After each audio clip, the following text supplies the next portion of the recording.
एक शब्द माथे हो एक गुरु ना शब्द माथे एक शब्द गुरुदेव का ताका अनंत विचार कथे मुनिजन पंडिता ताका वेद नो पामे पार अरे वेद कथे ब्रह्मा कथे कथ दे शेष महेश गीता जी को गम नहीं वहां सदगुरु को उपदेश एक शब्द मળી જાય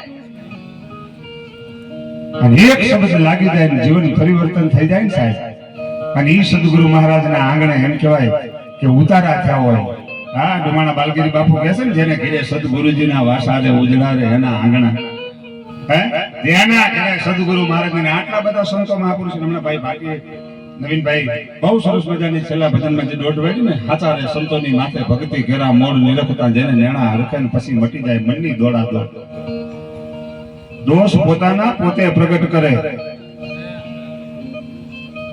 करे हाथोनी जोड़ हाचा संतोनी माथे हाचानी વાત કરીશું હા એક માણસ છે ને પરમાત્માની ગોતમાં નીકળેલો એટલે પરમાત્માને ગોતવા હારું જ્યાં જાય ભજનમાં એક જ વાત કરે કોઈ સાધુ મહાત્માને જોઈ જાય એટલે પગમાં પડી જાય બાપુ તમે ભગવાનને જોયા છે હે બાપુ તમે ભગવાનને જોયા છે અહીંયા કઈ જવાબ ન મળે એટલે નિરાશ થાય કે કઈ વાંધો નહીં આજ તો કાલ બીજી દી ભજનમાં જાય બીજી દી પાછો સત્સંગ હાલતો હોય એની માઇલ પર બાપુના પગમાં હે બાપુ મને ભગવાન દેખાડન જોયા હોય હિમા કોક સંત આવેલા એના પગમાં પડી ગયો બાપુ ગમે કઈ ભગવાન દેખાડો અને એ સાધુએ એટલું કીધું કે મેં તો જોયા નથી પણ આપણી બાજુમાં એક ભાવપુરી નામના સંત છે ને એને જોયા છે હે બાપુ એનું સરનામું દ્યો ને ઇતિહાસ એવું કહે છે કે માલધારી માણસ હતો એ ઢોર ઢાકર છે કુટુંબ પરિવારને ભણાવીને સરનામું લઈને ઉપડ્યો અહીંયા ભાવપુરી બાપુ પાસે આવ્યા બાપુ નમો નારાયણ કરીને બેઠો ને બાપુએ કીધું ભાવ આવો શું આવ્યા છો બાપુ તમે ભગવાનને જોયા છે કે કેટલી વાર અહીં આવે છે આપણે આશ્રમે તો બાપુ મન નો દેખાડો કે દેખાડવાનો જોઈએ ને પણ કે એમ ન મળે તો શું આવડે કામ કે બાપુ કામમાં તો કઈ નહીં માલધારી માણા ઢોરા ચરાવશું તો કે આશ્રમની ગાયો ચરાવવા મને ટાઈમ થાય ને આવશે દેખાડીશ મુલાકાત કરાવી ચોક્કસ વાત છે પણ ટાઈમ ના એનો સમય આવે ત્યારે અને માણા એ આશ્રમની ગાયો મંડ્યો સરાવવા આશ્રમની ગાયો સરાવતા સરાવતા 3 વર્ષ થઈ ગયા આની એક જ લગડી લાગેલી ક્યારે મારો ગુરુ કે મને ભગવાન આવ્યા છે ને હાલ તને ભગવાન દેખાડું 3 વર્ષે પાછું યાદ આવ્યું કે બાપુ 3 વર્ષ થઈ ગયા યાદ જ નથી કરતા પાછો આવ્યો બાપુ પગમાં બાપુ હવે તો 3 વર્ષના વાણા વાઈ ગયા આસાન વાસિંદુ કરી કરીને હાથ છોલાઈ ગયા બાપુ હવે તો દેખાડો ઈ કે એમ થોડા કઈ 3 વર્ષમાં મળે તો બાપુ ઈ કે ગાયું સરાવવામાં ટાઈમ થાય એટલે કહીશ આમ કરતા કરતા 6 વર્ષના વાણા વાઈ ગયા 6 વર્ષે પાછો આવ્યો બાપુ ભગવાન કે 100 વર્ષમાં ન મળે હે 6 વર્ષમાં ન મળે તો બાપુ પાછો ગાયું ચરાવવા દઉં પાછો ઉપર ગાયું ચરાવવા પાછો ઉપડ્યો ગાયું ચરાવવા 12 વર્ષ થઈ ગયા 12 વર્ષે એક દી મગજ ગયો કે ગમે થાય આજ તો જોવા જ આ તો બાપુ સામે બે જાવ છે ને બાપુ ભાઈ બાપુ ગમે થાય આજ ભગવાન દેખાડો કે બાપુનું એમ બાપુ કઈ મગજ ગયેલો હશે ને બાપુએ કીધું કે હોલા ભાડિયા કુવામાં પડ્યો જા હે હોલા ભાડિયા કુવામાં પડ્યો એક શબ્દ ખાલી સાંભળો ને એની એમ થઈ ગયું 12 વર્ષ સુધી મારી પાસે સેવા કરાવી છે અને આ સાધુ જે સાધુતાનો ભેખ પહેરીને બેઠો છે ને એ કોઈ દી ખોટું બોલે નહીં આવ્યો ને હળી કાઢીને માંડ્યો કુવામાં ધૂમકો જેવો કુવામાં પડ્યો ત્યાં શ્રેષ્ઠ માથે હોતેલા ભગવાન નારાયણ વિચારે છે કે ઓહો એક સાધુના વચન માથે ઓલા ભાડિયા કુવામાં પડ્યો ને આને ઠેકડો મારી દીધો અને બચાવવા મારે જવું પડશે ચતુર્ભુજ રૂપ ધારણ કરીને આ પ્રગટ થયા બચાવીને બારો કાઢ્યો એટલે આને પૂછ્યું તમે કોણ કે હું ભગવાન હે કે હું ભગવાન છું એ કે હું નો માનું કે કેમ કે આવો તમારા ગામમાં ઓલા રંગવા વાળા આવે એ પહેરે છે હચપર ને સુરવાલ ને માથે મુંગટ ને હાથમાં હથિયાર ને તો કે તું માંગ કેમ કરી હે તું માંગ કેમ કરી પછી ઓલાએ કીધું કે બાપુ હું માનું પણ મારા ગુરુ આવીને કેમ કે આ ભગવાન છે તો માનું હે મારો સદગુરુ આવીને કે આ ભગવાન છે તો માનું ભગવાન વિચાર કરે છે કે આને એકને દર્શન દેવા સારું થઈને પાછા ગુરુને દેવા પડશે હે અને અહીંથી વિયો જઈશ તો આને પછી સંતો માથેથી વિશ્વાસ ઉઠી જાય એના ગુરુ માથેથી વિશ્વાસ ઉઠી જાય અને સાહેબ ભગવાને કીધું કે જા તારા ગુરુ લઈ આવી કે ના એમ નહીં તમે ભાગી જાવ તો માથે જે મેલ ખાયું માંગ્યું હતું ને એ ઉતાર્યું અને ઝાડના તળ અરે ભગવાનને કહાઈને બાંધ્યા ભગવાન કેલા ઘીલો તો થોડોક રાખી કે ના છોડાવીને જતા રહ્યો તો. અને એવા કહે ભાઈ પછી ઉપડ્યો ને ભાવપુરી બાપુ આગળ આવી કીધું ભાઈ બાપુ હાલો હાલો જલ્દી હાલો કે ક્યાં પણ. અરે ભગવાન આવ્યા છે, હે ભગવાન આવ્યા છે. ભાવપુરી બાપુ વિચાર કરે છે ઓહો આટલા વર્ષથી બેઠો છું અત્યાર સુધી ન આવ્યો અને 12 વર્ષમાં આની પાસે ઢોરા ચારતા ચારતા આવી ગયો. હે ઢોરા ચારતા ચારતા આવી ગયો. સુવિધની એસા કીજીએ ન જીભ હલે ના હોઠ.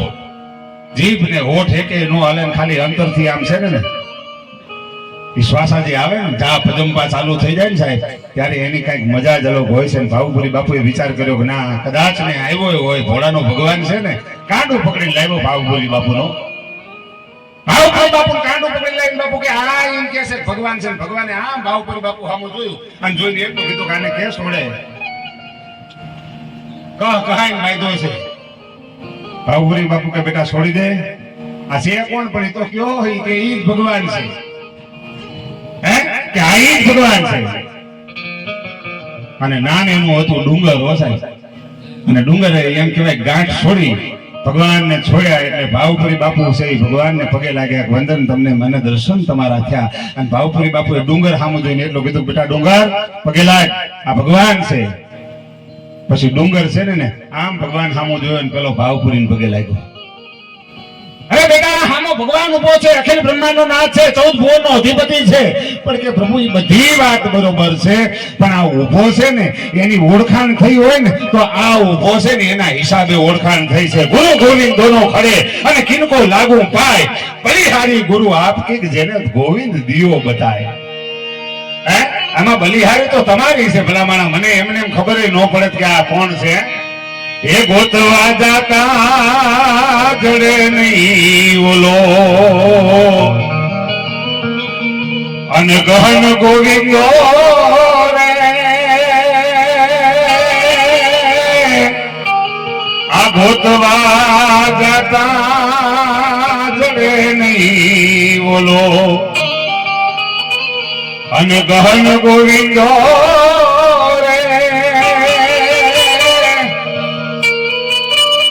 હરિ ભક્તોને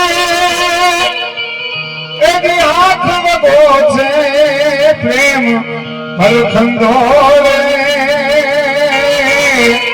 આ મોજમાં રહેવું મોજમાં પણ આવી મોજમાં હા હાયતા માઠાનું મોજું થતી હોય માણસ એમ કે આપણે આજની રાત ને જાગરણ કહેવાય. આખી રાત તમે આની મેલ પર બેહરો ને તો આનો તમને થાક ન લાગે સાહેબ. હા ઓલાનો થાક લાગે પણ સંતોના સાનિધ્યમાં બેઠા હોય સાહેબ આવું સરસ મજાનું આયોજન હોય. મેં પેલા કીધું એમ કે કાંઈ ભજન થયું હોય ને આ ઘરે કાંઈક બાપુ ભજન એવું થયું હોય ને ત્યારે આટલા મહાપુરુષોના પગલા થાય. બાકી સંત દેખી નમન કરીએ અને ઝપટ નમાવીએ શીશ. એક ગુના તો ક્યાં કરે તેરા લાખ ગુના બક્ષિસ. બધા મને લાખો ગુના બક્ષિસ કરી દેવાની તાકાત સંતોની માલપા હોય તો અહીં તો એક બે નહીં. હું તો એવું માનું છું કે અત્યારે આમ હેબતપુરમાં બેઠા ન હોય બાપુ, હેબતપુરમાં ન બેઠા હોય ને અને શિવરાત્રીના મેળે બેઠા હોય ને એવું વાતાવરણ છે. એટલા બધા સંતો મહાપુરુષોની ઉપસ્થિતિ છે અહીંયા. હા એટલા બધા ભજનીકોની હાજરી છે, એટલા બધા સાજિંદાઓ છે. ભાઈ અમારે નવીનભાઈ ભાટીએ કીધું એમ કે અહીં એક હા જેટલા તમે બેઠા છે ને તમામે તમામ આજ સ્નેહના તાંતણે બંધાઈને આવ્યા છો. આજનો કાર્યક્રમ રહ્યો ને બાપુ બિલનો નથી. હા બિલના કાર્યક્રમો હોય ને એ કઈક અલગ હોય. આજનો કાર્યક્રમ છે ને પ્રકાશભાઈ ગોહિલ ને આંગણે દિલનો કાર્યક્રમ છે સાહેબ. આજ દિલથી બધા કલાકારો અહીંયા કોઈ કલાકારના વાઘા પહેરી નહીં પણ ફક્ત ને ફક્ત પ્રકાશભાઈના આમંત્રણને માન દઈ અને એના ઘરે આવો રોડો અવસર હોય જ્યારે નવું મકાન બન્યું હોય, નવા મકાનમાં ગૃહ પ્રવેશ, એની સાથોસાથ રામદેવજી મહારાજનો જ્યોત પાઠ જેની માલપા એક બે નહીં સાહેબ વિચાર તો કરો. રામદેવજી મહારાજના જ્યોત પાઠની માલપા પહેલા યુગમાં પાઠ માંડ્યો ને 5 કરોડ મહાપુરુષો પ્રહલાદજી લઈને તરી ગયા. પહેલા યુગમાં પાઠ માંડ્યો 5 કરોડ મહાપુરુષો. બીજા યુગમાં પાઠ માંડ્યો રાજા હરિશ્ચંદ્રએ 7 કરોડ મહાપુરુષોને લઈને તરી ગયા. ત્રીજા યુગમાં યુધિષ્ઠિરે પાઠ ખોલ્યો 9 કરોડ મહાપુરુષો તરી ગયા. અને ચોથા યુગમાં રાજા બળીએ પાઠ પૂર્યો. એ પાઠની માલપા એમ કહેવાય કે 12 કરોડ મહાપુરુષોને લઈને તરી ગયા. 5 હાથ 9 ને 12 આ 33 કરોડ મહાપુરુષો આની માલપા તરી ગયા છે. એ આખો પાઠ આમાં છે. જો સમજાઈ જાય ને ગુરુની શાન મળી જાય ને તો 33 આની માલપા સમજાઈ જાય એવું છે. અને એક પાઠની માલપા તમે જોજો કાંઈક એવા ભજન કર્યા છે જ્યાં નામ રહી ગયા છે એના. हाथियन के दंत के खिलौने भात भात के बकरी की खाल कुछ पानी भर पिलाएगी. अरे साबर की खाल अगड़े सिपाही लोग हिरण की खाल जति सती को मन भाएगी. सिंह की खाल सिंह जी को मन भाएगी और गेंडे की खाल राजा राणे को मन भाएगी.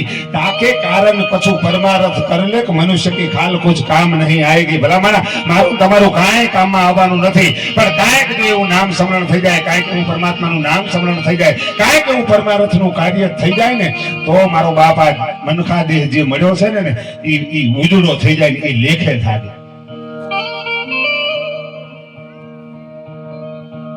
બાકી તો પછી મેળે બધું થાય છે. આ ભજનમાં હવ કોઈ આવે, કોઈ હુવે ને કોઈ જાગે. અખો કે છે ટોળામ કરીએ ખાદ, આમાંથી કોકને જ વાગે ને, હે કોકને વાગી જાય ને એની મજા છે સાહેબ. અને એવા જયારે એમ કહેવાય ભાઈ પ્રકાશભાઈ ગોહિલને આંગણે ગુરુ મહારાજની હાજરી, ગુરુ મહારાજ જયારે એમ કહેવાય કે અહીંયા જ્યોત પ્રકાશ કર્યો હોય અને એની માલ આપણે બધા જયારે ભજન આનંદ કરવા માટે મળ્યા હોય.